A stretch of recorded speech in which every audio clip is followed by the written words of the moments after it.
¿Qué tal? ¿Cómo le va? Muy buenas noches. Bienvenidos a una emisión más de Mesa Cuadrada.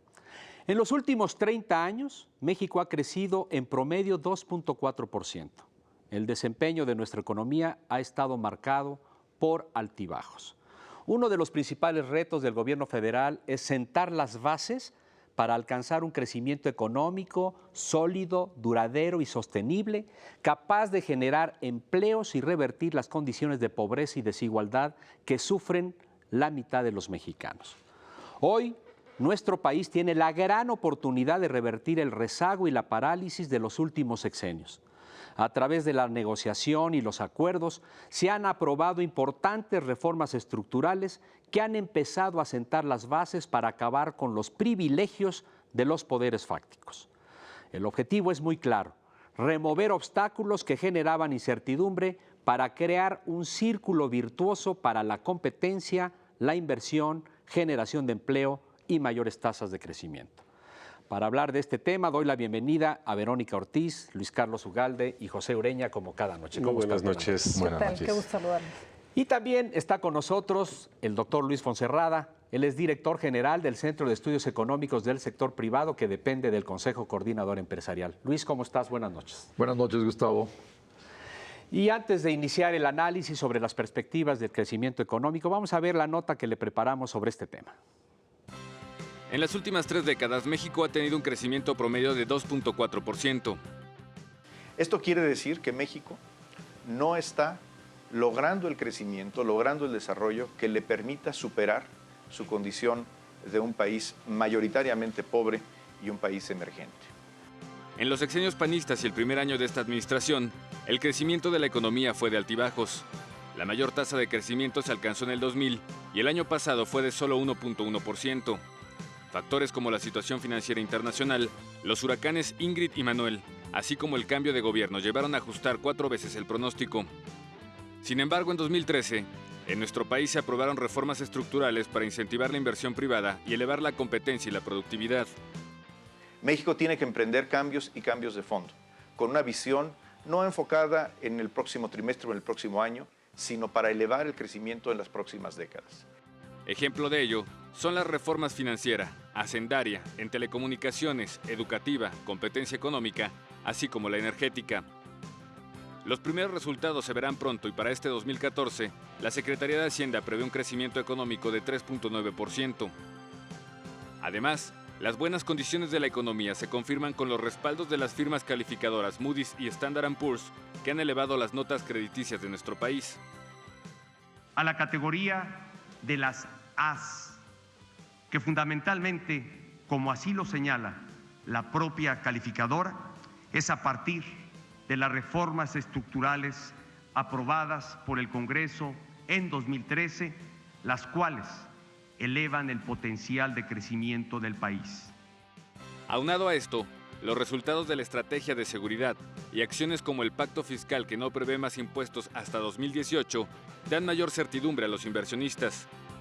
El objetivo del gobierno del presidente Enrique Peña Nieto es claro: llevar a la economía a un círculo virtuoso para que alcance un crecimiento sostenido de 5% anual para 2018. Los potenciales efectos de las reformas estructurales serán muy positivos a mediano y largo plazo. Y es que a partir de la aprobación de las leyes secundarias, empresarios nacionales y extranjeros, grandes consorcios, pero también las pymes nacionales, podrán invertir en espacios que antes tenían limitados, consolidar sus posiciones, asociarse o contar con financiamiento. Estos sectores materializarán las reformas, son quienes generarán más empleos y mejor pagados y eventualmente pondrán a México en la ruta de un mayor crecimiento económico. Luis, ¿cómo ves las expectativas económicas? Bueno, yo creo que el 3.9% que Hacienda, que Luis Videgaray sostiene que se puede dar, parece muy complicado. El crecimiento de enero, las ventas que hemos visto en febrero, marzo mismo es un mes bastante débil. Entonces, el primer trimestre, con buena suerte, podría tener un crecimiento de alrededor de 1%. Si eso fuese cierto, y en el segundo trimestre tenemos un crecimiento del doble probablemente, de todas maneras, para llegar arriba de 3, ligeramente arriba de 3, a 3.2 o 3.3, tendríamos que crecer en el tercero y en el cuarto por arriba de 4,5%. 4.7%, lo que parece muy difícil que se dé. Entonces, el crecimiento en el año, ojalá que sea alrededor de 3%, probablemente es ligeramente menor de 3%, y eso sí tenemos suerte. Entonces, parece difícil lograr un crecimiento de ese tipo.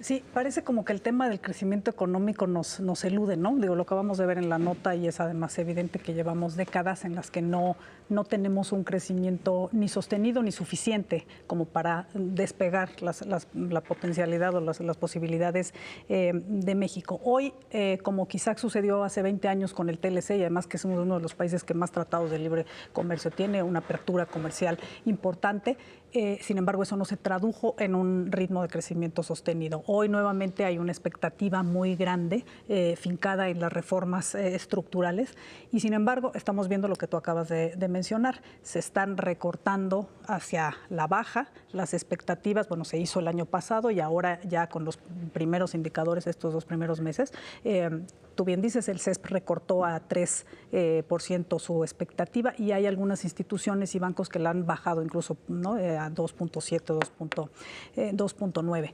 ¿Por qué este tema nos sigue eludiendo? ¿Qué estamos haciendo mal o qué no estamos haciendo para materializar este crecimiento? Verónica, yo creo que la pregunta es muy importante.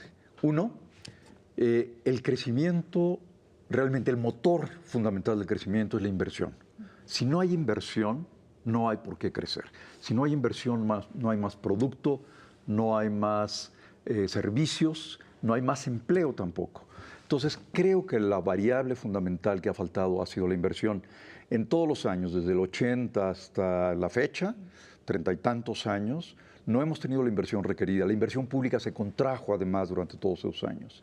Y adicionalmente, por el lado de la demanda, y es algo que estamos viendo este año de nuevo, la reforma fiscal contrajo la demanda agregada, porque la gente tiene menos dinero para gastar. Y durante todos estos años, del 82 al 2000, la pérdida del poder adquisitivo del salario fue brutal. Cayó en alrededor de 75%, 76.1%. Quiere decir que el que podía comprar 4 tortillas, ahora solo podía comprar una 30 años después, ¿no? Entonces, por un lado la demanda se te cae, por otro lado no tienes la inversión que promueva más producción, más empleo y por lo tanto seguimos viviendo la misma condena, ¿no? Yo creo que parte del tema de por qué con reformas estructurales no crecemos, como dice Verónica, es por el fetichismo que nos ha acompañado desde el siglo XIX de pensar que todo es un problema de contenido, de la Constitución, de las reglas del juego, y que una vez que se cambien, entonces todo va a venir. Y la verdad es que la certeza jurídica que la inversión requiere, no solamente en México, en cualquier parte del mundo, depende de la capacidad del Estado para aplicar la ley, mala, incompleta, perfecta, como sea. A mí me parece que es un fetichismo estar pensando que cuando ya tengamos las reformas, que ya las tenemos al menos en una primera fase, todo va a salir color de rosa porque vemos cotidianamente que la ley no se aplica y no se cumple en sus diversas facetas. Y la otra tiene que ver con el tema que ustedes han insistido y que yo estoy totalmente de acuerdo. Un Estado que no gasta bien no va a poder ser transformador. De tal forma que si tú extraes recursos de la sociedad a través de una reforma hacendaria, pero los gastas mal o parte de esos recursos se te quedan en intermediarios y en corrupción, estamos muy mal. Y yo tengo la impresión de que en los últimos 20 años las reformas estructurales no han tocado una de las más importantes, que es mejorar la forma como se gasta. Y mientras eso no se logre, creo que el crecimiento va a ser muy modesto. Interesante, sin duda alguna, muy polémico también el análisis que nos hace Luis Carlos Ugalde, pero con mucha verdad. Hacemos una breve pausa, regresamos rápidamente.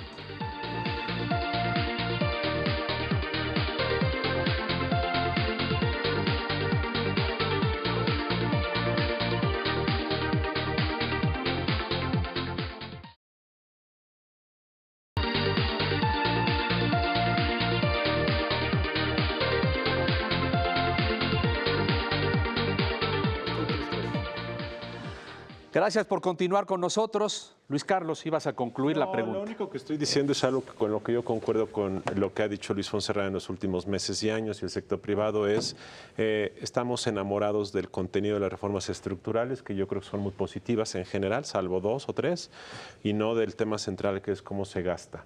Y mientras eso no se resuelva, vamos a estar de manera mediocre caminando, Luis. Así es. Mira, Luis Carlos, esto que acabas de decir es fundamental.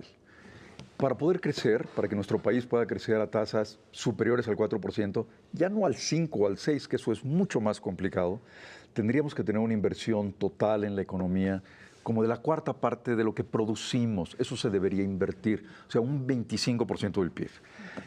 Hemos andado por abajo. A veces nos hemos acercado un poco más y sin embargo no crecemos lo suficiente. Otros países con menor inversión crecen más. ¿Por qué? Y yo creo que tiene que ver de manera muy importante con cómo se gasta. Mucho en gasto de consumo, mucho en gasto corriente, no en la inversión que requiere el país. Nuestra infraestructura como país es la número 80, somos el país número 81, cuando nuestro producto es alrededor del 12 o el 13. Es decir, tenemos una camisa que nos queda demasiado apretada y no avanzamos ahí. Y los presupuestos del 13 y del 14 tampoco hicieron un énfasis en la infraestructura. El cómo se gasta es fundamental. Sí. Bien, el Estado ha sido hasta ahora el motor de la inversión. ¿Por qué no lo es la IP? Yo recuerdo el sector privado.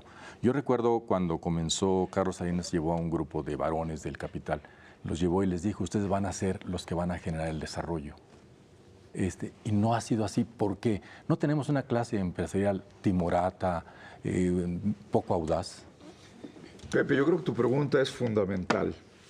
De este 22% que invertimos cada año del PIB, alrededor del 18% es del sector privado, nacional y extranjero.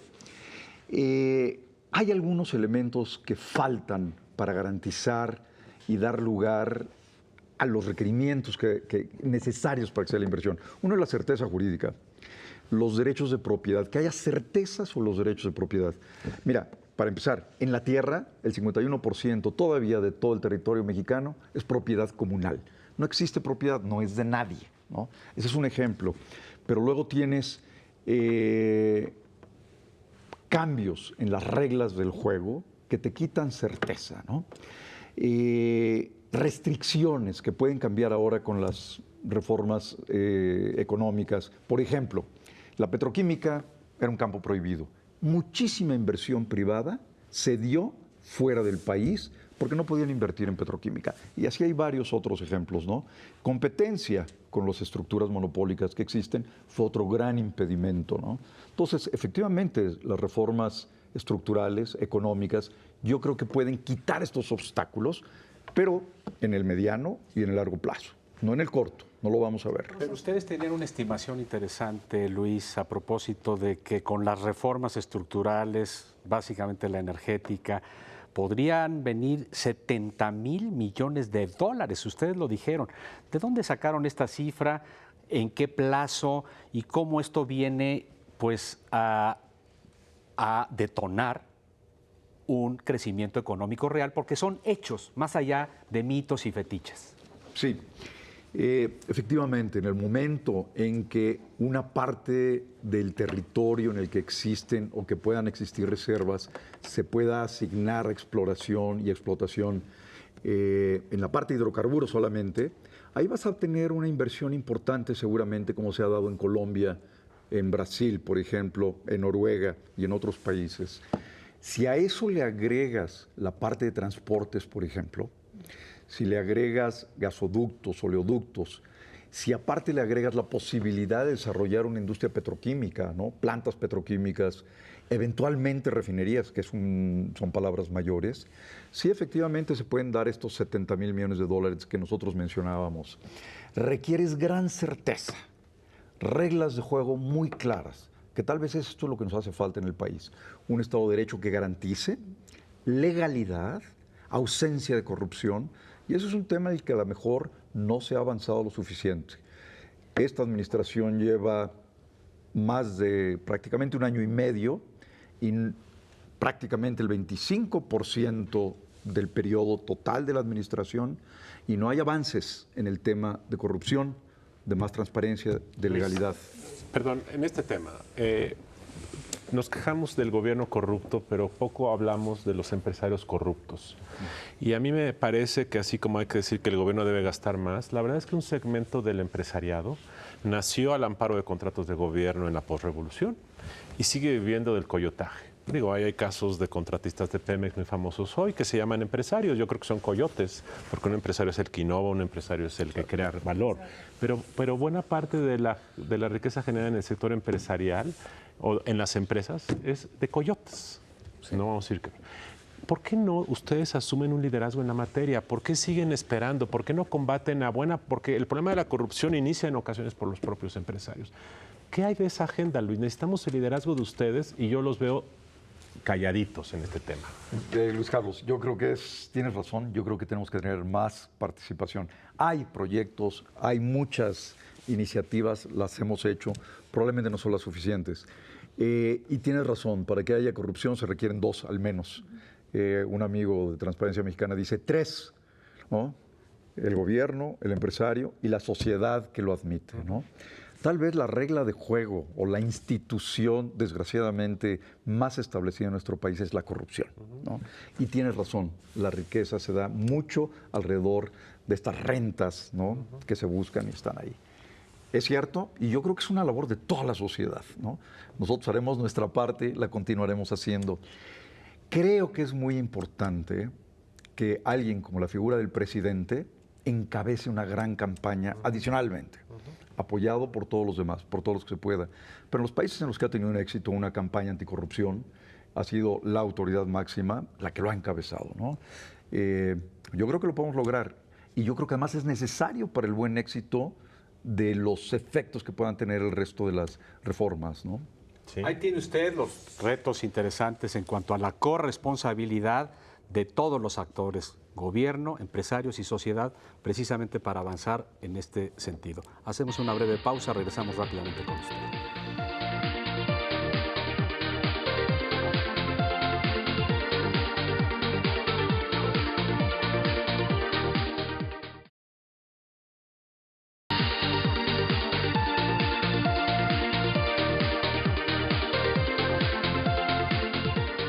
Gracias por continuar con nosotros. Verónica, adelante. Creo que el mismo secretario Videgaray dijo hace pocos días que además de las reformas, es decir, no sobrecargar tampoco las expectativas a las reformas, había cuestiones de política pública que también ayudaban al desempeño económico.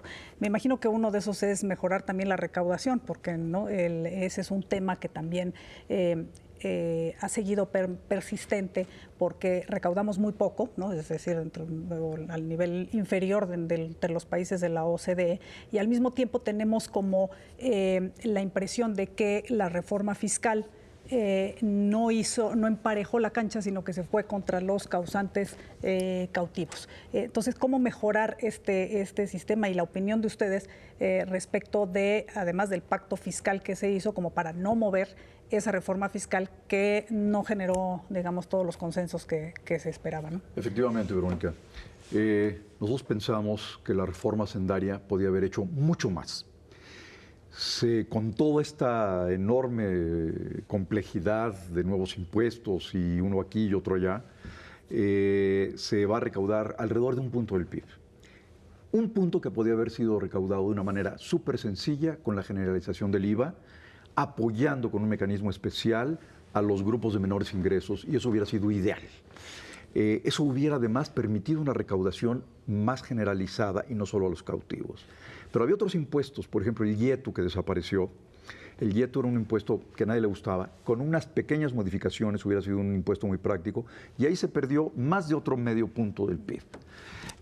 Adicionalmente a esto, quiere decir que una reforma bien diseñada, que además indujera la inversión, que no la detuviera, porque ahora la castigó, y castiga la formalidad también, podría haber tenido efectos mucho mejores. La caída en el consumo de enero, la caída en la confianza del consumidor, que fue todavía más profunda en febrero, no debería haber existido con un buen diseño. Entonces, el pacto fiscal lo que dice es, señores, esto se queda congelado, mal o bien, se queda congelado, y no está bien. No es un esquema tributario que propicie la inversión, que es lo que nos interesa para crear empleo y mejorar finalmente la calidad de vida. Entonces, hay que reformar la reforma hacendaria. Creemos que esto es lo que es fundamental, crear los impuestos que se requieren, mejorar la calidad del gasto absolutamente y reducir el déficit, porque además eso nos puede llevar a una situación de desequilibrio macroeconómico que puede ser muy costoso para toda la sociedad. Es fundamental modificar todo el esquema tributario. Bueno, ese desequilibrio fiscal actual es perfectamente manejable, no está fuera de control en este momento. Los países desarrollados, Estados Unidos, en cualquier país europeo, son los niveles que tienen y ellos luego nos recetan a nosotros equilibrios y superávits fiscales que ellos no cumplen. Entonces, mientras no se disparen, mientras no se salgan de control, me parece que una sociedad con esta desigualdad y con esta pobreza es perfectamente entendible. Pero Pepe, tú tenías ahí un... Sí, una pregunta. Muy bien, no están de acuerdo con la reforma hacendaria. Sí, en gran parte de ella. Con el resto de las reformas, sí. ¿Cuánto compensan las otras reformas lo que trae de malo, según el sector privado, la hacendaria? Pepe, dos cosas. Una, yo no creo que sea... ¿O qué entendemos por sector privado? ¿El sector empresarial? Yo creo que el sector empresarial, por supuesto, tiene mucho que decir, pero el sector privado también, familias y empresas, no están de acuerdo porque les ha costado en su bolsillo y de una manera además injusta porque afecta claramente más a los que menos tienen. Es un tema. Las otras reformas, yo creo que son muy plausibles y muy importantes. Van a tener efectos en el mediano plazo, no en el corto, pero yo creo que efectivamente sientan las bases para un crecimiento mejor de México. Se dice, o sea, piensa que la reforma fiscal es el costo para lograr las otras, o está en el imaginario de muchos mexicanos, ¿no? No sé si sea el caso, pero de todas maneras son plausibles. Pero dadas ya estas reformas y las secundarias que salgan, yo creo que es fundamental retomar rápidamente la fiscal, rehacer una nueva, porque la requerimos para poder crecer como debiéramos crecer. Y la recaudación, tal como lo mencionaba Verónica, es fundamental, Pepe. No podemos seguir recaudando tampoco. Luis, platícanos del futuro del liderazgo empresarial en México. Así como criticamos el liderazgo político en México, yo creo que a pesar de que en los últimos meses o el último año yo he visto que el sector empresarial, tú, Gutiérrez Candiani han tomado la batuta. En general, si tú ves los últimos 15 años, se ve un deterioro del liderazgo empresarial. Es reactivo, es timorato, solo le interesa que el presidente de la República inaugure sus convenciones anuales y no tiene un discurso. Y hay un demérito de la palabra empresario en la sociedad mexicana que no se ha corregido. ¿Qué van a hacer para transformar el liderazgo empresarial para los próximos 25 años? Luis Carlos, yo creo que es una pregunta muy importante. Sí. Yo creo que tenemos una gran responsabilidad porque los cuadros nuevos de jóvenes sean muy conscientes de su enorme responsabilidad social. Hay grupos de empresarios muy responsables, muy activos. Desgraciadamente no es la gran mayoría. En los organismos diferentes empresariales te encuentras preocupación y una conducta en ese sentido, pero tal vez no es suficiente. Yo creo que tenemos, Luis Carlos, que hacer un gran esfuerzo en ese sentido, importantísimo. No es cierto, Gustavo, perdón, que el estado fiscal de México sea comparable con Estados Unidos o con Grecia. No debemos comparar el nivel de la deuda con el PIB, no es suficiente. Hay que comparar el nivel de la recaudación, de la tributación con la deuda. ¿Por qué? Porque es lo único que la hace sostenible. Cuando nosotros solo recaudamos el 10% y solo 20 millones de mexicanos pagan impuestos de los 50 que trabajan, por ejemplo, o de los 45 que trabajan, ¿no? O más, 47 y medio que trabajan, pues ese dinero no hay impuestos para sostenerlo.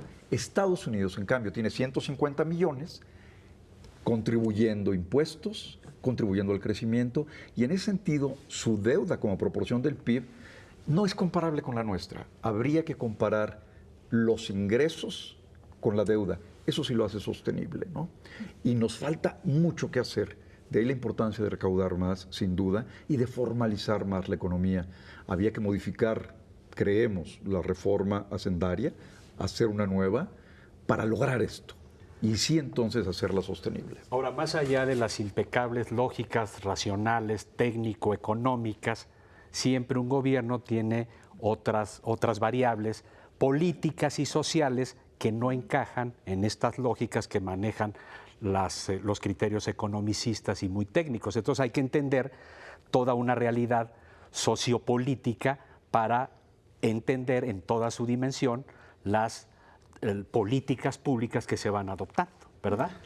Así es. No, tienes toda la razón, nada más que creo que como dirían los economistas, la belleza de los números es que pues no entienden de razones políticas y finalmente quizá toma ciertas acciones o consideraciones, pero el efecto en los números va a obedecer a otros escenarios. Me parece que eso queda muy claro. Y el tema que ahora lo mencionaste, pero que me parece muy importante también, es estar conscientes de los plazos. Todas estas reformas estructurales que estamos viendo están sujetas a la condición, por lo menos de entrada, de que se apruebe en la legislación secundaria, que en eso estamos, y que está habiendo batallas muy, muy serias también, en donde participan, digamos, el sector privado como factor de poder, y en la cual también habría que ver si se alinean los objetivos, porque si no lo que vamos a estar haciendo es retrasando la implementación de la reforma, ¿no? Luis, la ley de competencia económica que se acaba de aprobar en la Cámara de Diputados, la discusión de la reforma de telecomunicaciones, de la ley secundaria de la reforma de telecomunicaciones que está en el Senado, y probablemente en el curso de los próximos días seguramente se enviará la ley secundaria de la reforma energética. Entonces, esto viene a concluir virtualmente la discusión y el análisis en el Congreso en este mes de abril muy apretado, que seguramente se va a dar la negociación en el Congreso, pero con esto eventualmente se concluiría el proceso de reformas estructurales en el escenario que se aprobaran estas leyes secundarias. Eso como deja el ambiente para la inversión privada. Yo creo que muy favorablemente.